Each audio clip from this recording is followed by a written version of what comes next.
আসসালামু আলাইকুম। আমি বনানী ব্লগার। এই তো আজকের ব্লগটা সবসময়ের মতো সকাল থেকেই শুরু করলাম। সকালে যেহেতু আমার আজকে রান্নাবাড়ার কোনো ঝামেলা নেই, এর মধ্যে নাস্তা খাওয়া হয়ে গিয়েছে। দুপুরে কোনো রান্নাবাড়া আজকে করব না, কারণ অনেক খাবার দাবারই ছিল, এগুলো ফ্রিজ থেকে নামিয়ে পরে আমি জাল দিয়ে নিব আর কি। তো এই তো যেহেতু আমার খুব একটু কাজ ছিল, তো আর এদিকে যেহেতু রান্নাবাড়ার চাপ ছিল না, তো বাসা থেকে বের হয়ে গেলাম সকাল সকালেই। তা এখন বাজতেছিল 9:30। তো আমি বাসায় মেয়েকে ঘুমিয়ে রেখেই বের হয়েছি। তো আমার শাশুড়ির কাছে আর হাজব্যান্ডের কাছে বলে গেলাম যে ও যাতে ঘুম থেকে উঠলে ওকে নাস্তাটা খেতে দেয়, আর আমি আমার মেয়ের নাস্তাটা রেডি করে রেখে গিয়েছি। যারা আমার ব্লগটা দেখা শুরু করেছেন আপনাদের সবাইকে অনেক ধন্যবাদ, যারা নতুন পুরনো আপনাদেরকে অনেক অনেক মন থেকে দোয়া রইল আপনাদের জন্য। আর যারা নতুন আমার চ্যানেলটা দেখা শুরু করেছেন, আপনাদের কাছে আমার নোটিফিকেশান চলে গিয়েছে। তো প্লিজ আমার চ্যানেলটা সাবস্ক্রাইব করে নেবেন, আমার পাশে থাকবেন, বেল বাটনটা অন করে দেবেন, আমি নোটিফিকেশান ছাড়া মাত্রই যাতে চলে যায় আপনাদের কাছে আমার নতুন ব্লগগুলো। তো এই তো কিছু কাপড় ছিল যেটা আমি বসে থেকে টেলার থেকে ঠিক করে নিয়ে আসবো, অনেক দিন যাবতীয় বের হবো বলে ভাবছিলাম, কিন্তু কাজগুলো আমার হচ্ছিল না, একটার পর একটা কাজ আর ঝামেলা যেহেতু লেগেই আছে।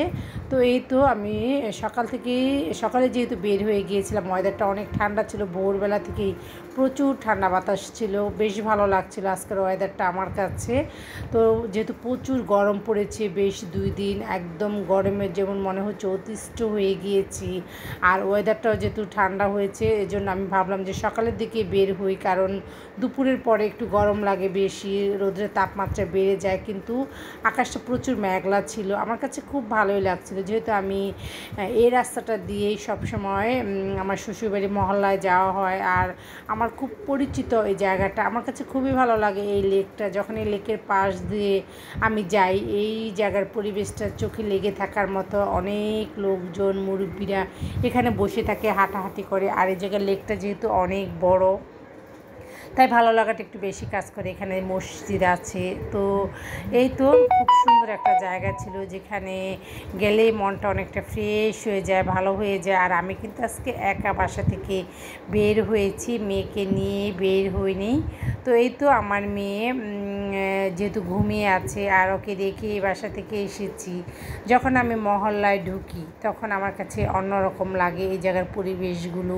মহল্লায় কি সবাই চেনা জানা, সবাই সবাইকে চিনে, আর মানে আন্তরিকতাটা আছে। তো অন্য জায়গা থেকে মহল্লার পরিবেশগুলো একটু অন্যরকম। তো টেলারে আসার পরেই আমি আমার যেই হাতের কাজগুলো আছে ওটা আমি যার মাধ্যমে করাই, ওকে বললাম যে তুমি প্লিজ আমাকে সেলাই করে দাও, আমি বসে থেকে নিয়ে যাব। আর এই দিকে খালাম্মা মানে ভর্তা তৈরি করতেছিল, তো ভর্তাটা দেখে তো আমার খুবই ভালো লাগছিল, খুবই লোভনীয় ছিল। মানে খাবার যদি একটু ঝাল স্পাইসি হয় আর সকালের খাবারটা যদি একটু এরকম হয় তাহলে তো বেশ ভালো লাগে। এটা হলো চাপা শুটকি ভর্তা, আর সব কিছুই ছিল কাঁচা মরিচ এবং শুকনা মরিচ দিয়ে করা। আমার তো দেখে কি বলবো, একদমই লোভ সামলাতে পারতেছিলাম না, যেহেতু আমি সকালে নাস্তা করে গিয়েছিলাম আর আমাকে খুব জোর করা হয়েছিল নাস্তা খাওয়ার জন্য। তো আমি বললাম যে না, আমি নাস্তা খাবো না, কারণ আমি ভর্তা বাসায় নিয়ে যেতে চাই।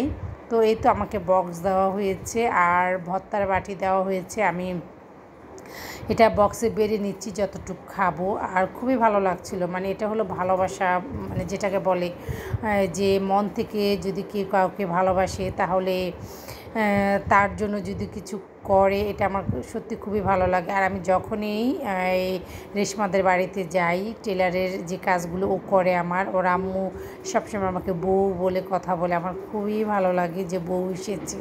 তো এই জিনিসগুলো সত্যি মুরব্বীদের কাছ থেকে যখন এরকম ভালোবাসা পাই ভালো লাগে। তারপর আমি আমার হাতের যেগুলো নিয়ে গিয়েছিলাম ওগুলো নিয়ে বাসার উদ্দেশ্যে রওনা দিয়ে দিয়েছি। আর এদিকে আকাশে প্রচুর মেঘ সেজেছে, অনেক বৃষ্টি হবে। তো প্রচুর বাতাসও ছেড়েছে। আমার হাজব্যান্ড বারবারই আমাকে কল করতেছিল আমি কোথায় আছি, আর আমি সবসময় চেষ্টা করি টাইমটা একটু মেনে চলার আর কি, যেখানে যাই না কেন টাইমের মধ্যে ওখান থেকে কাজ শেষ করে যাতে বের হয়ে যেতে পারি।